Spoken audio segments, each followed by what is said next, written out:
Welcome back to the Gridiron Expert. We have finished our Pac-12 football predictions, so today we are going to break down our projected records and projected standings for the 2018 season.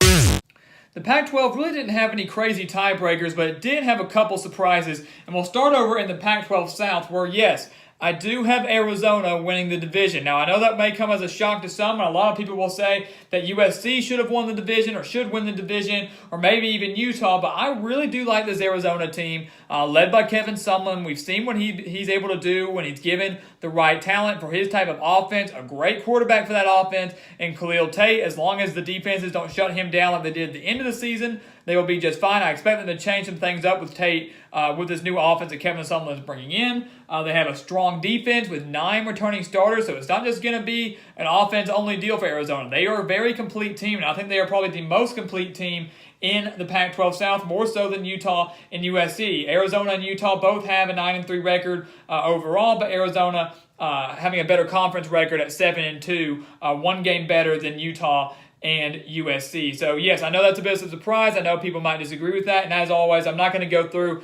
and tell you who each team lost to. Please go check out our individual team predictions for that, for game-by-game analysis for all of these Pac-12 teams. But, yes, right now I do have Arizona winning the Pac-12 South and making the Pac-12 championship game. And I know that may come as a surprise to some. Utah and USC, as I said, falling right behind them. Utah owning a one-game lead over USC in overall record, tied in conference play, but I have Utah beating USC, so they're going to own the tiebreaker there anyways.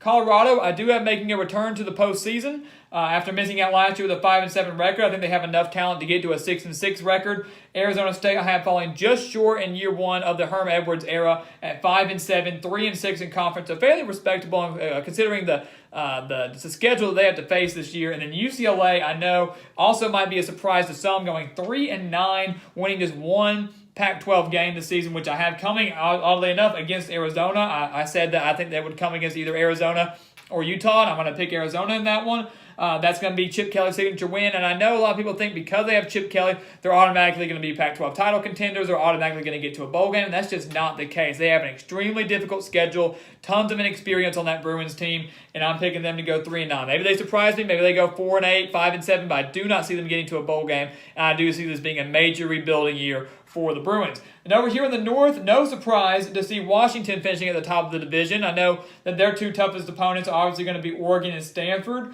I had them losing to Oregon but beating Stanford at home. So they are 11-1, 8-1, but not a lot of breathing room there. Really not a lot of breathing room for Washington or Arizona. Just a one-game lead over Oregon and Stanford, who are tied identically at 10-2 overall and 7-2 in conference. But I'm giving the edge to Oregon there because they own the tiebreaker over the Cardinal. I'm picking the Ducks to beat them this season.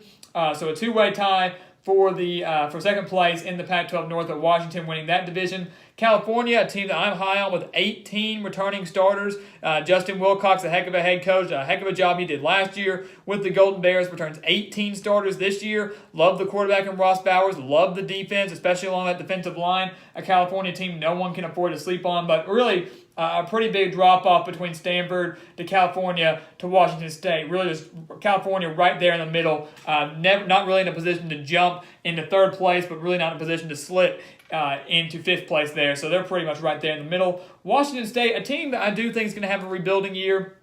4-8, 1-8 in conference play. I know that's a bit of a shock to some considering they went 9-3 last year. They lost a lot of talent, have to replace the quarterback that they lost in Luke Falk. There's just a lot of, I really do think it's a rebuilding year for Mike Leach. Maybe he'll surprise us like he usually does and get us to a 6-6 record or a 7-5 record, but I just don't see that happening. And then Oregon State, of course, rounding out the bottom of the North with a 2-10 record. Maybe they get to 3-9. I don't think that's going to happen, though. Obviously, a major rebuilding year for the Beavers, as it has been for about the past 5 or 6 years or so. Haven't been to a bowl game since 2013, but hopefully Jonathan Smith will come in there, right the ship for the Beavers, and get them back to a bowl game here in a few years. But I think it's pretty understandable to know they're probably going to be in for another rough year this year. But, hey, it is an improvement from that 1-11 record they had last year, which means my Pac-12 championship game is going to be Washington versus Arizona. Now, I know that's, like I said, a shock to some, especially with Arizona. Washington, not so much. I think they're a clear front runner there. And I'm going to pick Washington to win this game. I think this is by far probably Chris Peterson's most complete team he has had with the Huskies. I love the offense.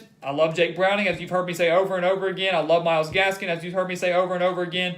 This is, like I said, the most complete team. The defense, better, if not the same as it was 2 years ago when they made the college football playoff.